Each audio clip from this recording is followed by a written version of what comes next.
जय हिंद। जैसा कि आप स्क्रीन पर देख रहे हैं, आज हमारा टॉपिक है त्रिकोणमिति। त्रिकोणमिति का शाब्दिक अर्थ होता है तीन कोणों की माप। त्रिकोणमिति का जनक आर्यभट्ट को कहते हैं। आर्यभट्ट एक खगोलविद और गणितज्ञ थे। ये भारत के थे, भारत के बिहार के थे। त्रिकोणमिति की परिभाषा होती है, जैसा कि आप स्क्रीन पर देख रहे हैं, कि गणित की वह शाखा जिसमें समकोण त्रिभुजों के कोणों और उसके भुजाओं से संबंधित घटनाओं का अध्ययन करते हैं, त्रिकोणमिति कहलाती है। देखिए, त्रिकोणमिति में समकोण त्रिभुज होता है और इसी के बारे में अध्ययन करते हैं, यानी कोण और भुजाओं से संबंधित घटना। अब देखिए, त्रिकोणमिति का हमारे दैनिक जीवन में क्या उपयोग होता है। जैसा कि आप चित्र में यहाँ पर देख रहे हैं, इसमें महल है, समुद्र है, यहाँ पर देखिए पेड़ पौधे हैं और यहाँ पर देखिए कुछ जानवर है। ठीक है, जैसा कि आप देख रहे हैं।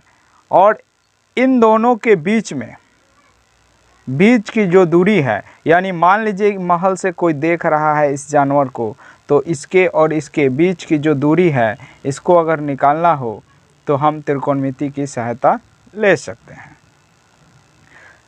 आई होप कि आप लोग समझ गए होंगे। देखिए, त्रिकोणमितीय अनुपात 6 होते हैं। त्रिकोणमितीय अनुपात 6 होते हैं। साइन, कॉस, टैन, कोसेक और सेक, कॉट। आप लोग देख रहे होंगे कि यहाँ पर हम लिखे हैं, ये जो है साइन का उल्टा होता है कोसेक, कॉस का उल्टा सेक होता है और टैन का उल्टा कॉट होता है। चलिए आगे हम लोग पढ़ेंगे।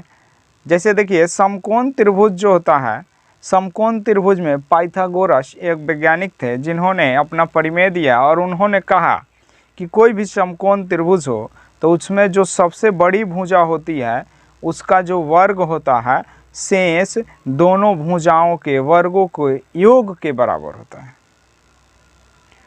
आपको बता दें कि समकोण त्रिभुज में ये जो समकोण है, ये समकोण के जो सामने वाला जो भुजा होता है, इसको हम कर्ण कहते हैं। इसको कहते हैं कर्ण, इसको हम कर्ण कहेंगे। ये कर्ण होता है।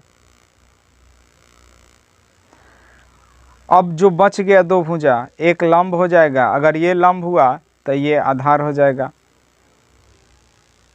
अब आपको बता दें कि सबसे बड़ी जो भुजा होती है वो कर्ण होती है और लंब और आधार चेंज होते रहता है, यानी ये परिवर्तनशील है। आपको बता दें कि ये 90 डिग्री का एंगल है और शेष दो जो एंगल बच रहा है, इन दोनों को अगर हम ऐड करेंगे तो ये दोनों मिलकर भी 90 हो जाएंगे। इस पर सवाल भी हम लोग आगे देखेंगे। फिलहाल ये समझते हैं कि ये कब चेंज होगा। तो चेंज जो होता है, या तो लंब चेंज होगा या आधार चेंज होगा। ठीक है, लंब आधार ही चेंज हो सकता है, जो कर्ण होता है वो फिक्स होता है। चलिए आगे के हम लोग आगे देखते हैं पाइथागोरस प्रमेय। देखिए, सामने जो स्क्रीन पर ये दिखा रहा है आपको, सामने जो स्क्रीन पर देख रहे हैं फोटो, ये है पाइथागोरस। इन्होंने ही पाइथागोरस प्रमेय दिया था। अंग्रेजी में यहाँ पर लिखा हुआ है, आप लोग पढ़ सकते हैं। ये जो थ्योरम दिए थे, ये समकोण त्रिभुज के लिए दिए थे। इन्होंने बताया था, जैसे कि हम पीछे बता चुके हैं, कि कर्ण का स्क्वायर शेष दो भुजाओं यानी लंब और आधार के स्क्वायर के योग के बराबर होता है। जैसा कि यहाँ पर 3 को फॉर्मूला आपको यहाँ पर दिख रहा है। ठीक है, इसमें से कोई 3 में से 2 अगर पता हो आपको तो तीसरा आसानी से निकाल सकते हैं। ठीक है, चलिए इस पर हम लोग सवाल आगे देखते हैं।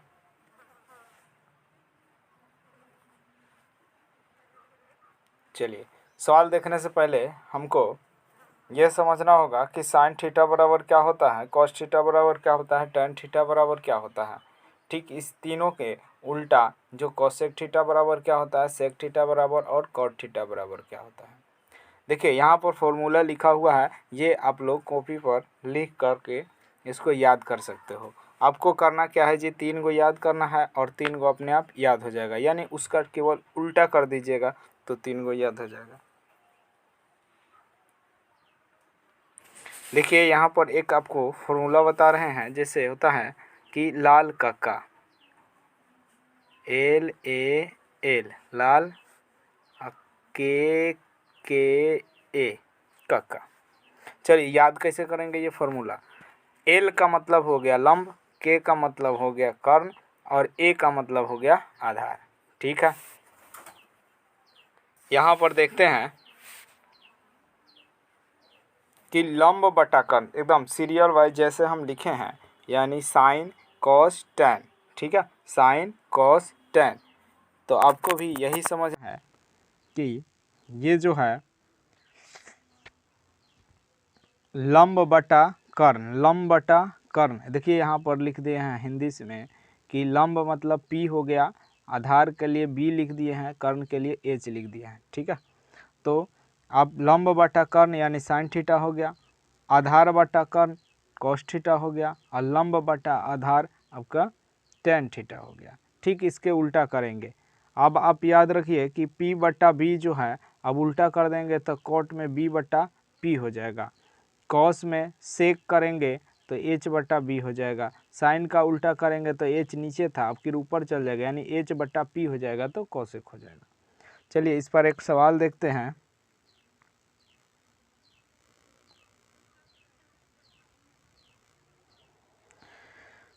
चलिए इस सवाल को बनाकर देखते हैं। जैसे दिया हुआ है प्रश्न कि साइन थीटा बराबर √3/2, तो टेन थीटा का वैल्यू निकालिए। सबसे पहले आपको ये समझना होगा कि जो साइन है, साइन थीटा का होता है, तो साइन थीटा बराबर होता है, सूत्र यहाँ सामने दिख रहा है आपको कि P/H, P/H। अब देखिए यहाँ पर लिख देंगे जो दिया हुआ प्रश्न में है √3/2। चलिए यहाँ से आपको साफ साफ दिख रहा होगा कि P का रोल कौन कर रहा है, √3, और H का रोल कौन कर रहा है, 2 कर रहा है। तो बच क्या गया, तो B बच गया। अब हम पाइथागोरस के सूत्र से हम क्या निकाल लेंगे जी, B निकाल लेंगे। तो हम उसमें पढ़े हैं कि B² बराबर होता है, देखो छोटका निकालना है तो बड़का के स्क्वायर में से एक छोटका जो दिया हुआ है यानी P दिया उसका स्क्वायर घटा देंगे तो छोटका का स्क्वायर निकल जाएगा। चलिए यहाँ पर देखते हैं H का वैल्यू बताइए। अब देखिए यहाँ स्क्वायर है, इधर जाएगा तो क्या हो जाएगा, तो रूट हो जाएगा। अब रूट हो गया। अब यहाँ पर H का वैल्यू कितना है, तो 2 है, तो 2 का स्क्वायर कर दीजिए, माइनस है तो माइनस कर दीजिए और √3 का स्क्वायर कर दीजिएगा। अब देखिए यहाँ पर ये हो गया, 2 का स्क्वायर कीजिएगा 4,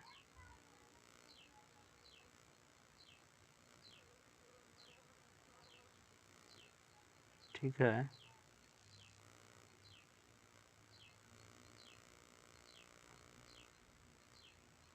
चलिए 2 का स्क्वायर करेंगे तो 4 आ जाएगा,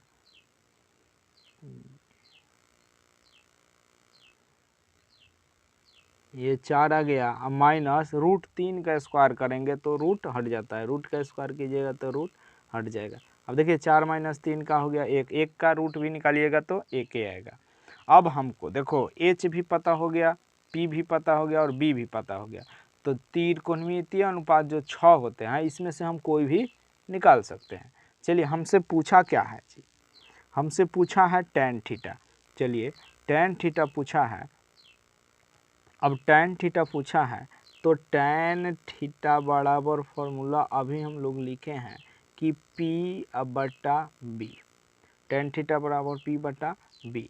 अब चलिए P का रोल कौन कर रहा था, हम लोग बढ़ाकर इधर देख सकते हैं,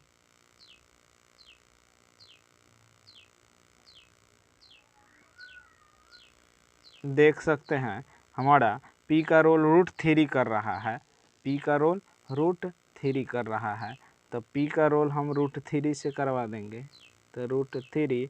अब B का रोल हम लोग निकाले हैं 1, देखिए रूट के बट्टा के नीचे एक नहीं लिखते हैं, इसलिए मेरा आंसर जो होगा केवल √3 होगा। चलिए इसको आप लोग नोट कर लीजिए, यहाँ से नोट कीजिए।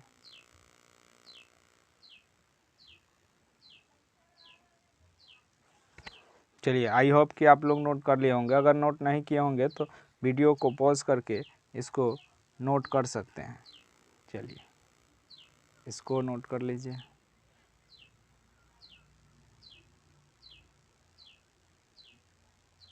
चलिए नेक्स्ट सवाल पर हम लोग बढ़ते हैं। चलिए ये सवाल देखिए, यहाँ पर दिया हुआ है साइन थीटा बराबर 5/13 निकालना है, फिर tan थीटा। देखिए तो हम लोग क्या करेंगे कि साइन थीटा का वैल्यू जानते हैं। साइन थीटा का फॉर्मूला हम लोग पढ़े थे, क्या पढ़े थे जी? तो P/H, और यहाँ कह रहा है कि हम 5/13 हैं। चलिए P दिया है, H दिया है। अब आपको दिख रहा होगा एकदम साफ साफ कि P का रोल 5 करेगा, H का रोल 13 करेगा। तो बच क्या गया? तो B बच गया। फिर हम लोग पाइथागोरस प्रमेय से हम लोग कहाँ जाएंगे? पाइथागोरस प्रमेय से हम लोग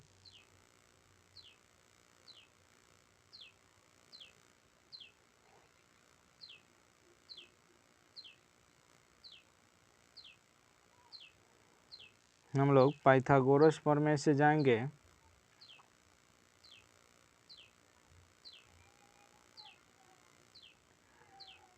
कि B² बराबर H² माइनस P²। फॉर्मूला याद रखिएगा।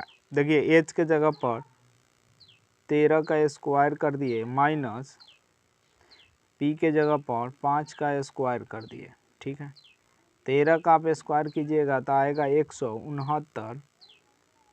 169 आएगा, 169, और माइनस 5 का स्क्वायर कीजिएगा तो आएगा 25। चलिए अब इसमें अगर घटाते हो तो 169 में से 25, 9 में से 5 गया तो 4 आया, 6 में से 2 गया तो 4 आया, और 1 है तो 1 है। अब देखिए ध्यान से, यहाँ पर स्क्वायर है B। अब B का वैल्यू निकालना है तो स्क्वायर को बराबर के साइड ले जाएंगे तो रूट हो जाएगा। अब 144 इधर बचेगा। चलिए 144 का जो वर्गमूल निकालेंगे तो आएगा 12। आप लोग आसानी से वर्गमूल कर सकते हो। अब देखिए यहाँ पर P पता हो गया, H पता हो गया और B पता हो गया। अब जो पूछेगा हम लोग 6 गो त्रिकोणमितीय अनुपात होता है, एक तो दिया है, बचा 5, पाँचों में से कोई भी पूछे तो आसानी से बता सकते हैं। चलिए आगे बढ़ते हैं, इसको tan निकालते हैं। देखिए tan थीटा बराबर, फॉर्मूला हम लोग का पढ़े हैं कि P/B होता है। यहाँ पर हम लोग B निकाले हैं यानी कि 12, तो 12 नीचे लिख दिए, और P चूँकि यहाँ पर दिया हुआ है P का वैल्यू 5, तो हम लोग P का वैल्यू यहाँ पर 5 लिख देंगे। ये हमारा आंसर हुआ 5/12। आई होप कि आप लोग समझ गए होंगे। इसको फटाफट नोट कर लीजिए, फटाफट इसको नोट कर लीजिए।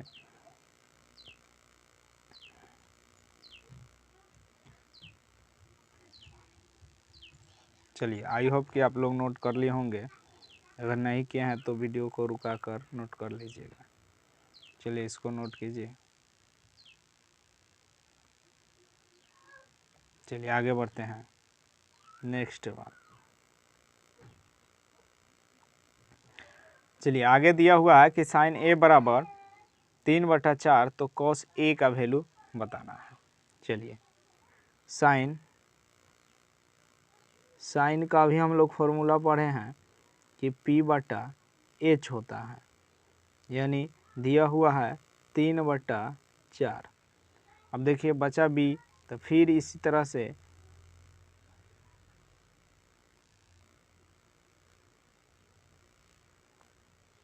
यानी पाइथागोरस थ्योरम की मदद से B² बराबर, छोटका निकालना है तो बड़का के स्क्वायर में से छोटका जो दिया है उसका स्क्वायर घटा दीजिएगा तो आ जाएगा। चलिए H के जगह पर दिया है 4, तो 4 का स्क्वायर माइनस 3 का स्क्वायर। चलिए यहाँ पर हम लोग 4 चौके हो जाएगा 16 माइनस 3 तरीका 9, यानी आंसर आएगा यहाँ पर आ गया, सॉरी यहाँ पर घटाएंगे तो 7 होगा। चूँकि यहाँ पर बी स्क्वायर में है, बराबर को उससे हट जाएगा तो यही क्या बन जाएगा, तो ये b का वैल्यू होगा √7।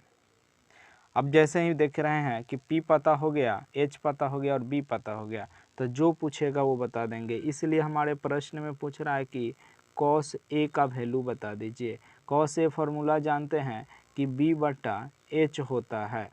अब देखिए b का वैल्यू आ गया √7 और h का वैल्यू जो दिया हुआ है 4, आंसर हो गया। आप इसको नोट कर लीजिए। आई होप कि आप समझ गए होंगे। चल देखते हैं नेक्स्ट सवाल।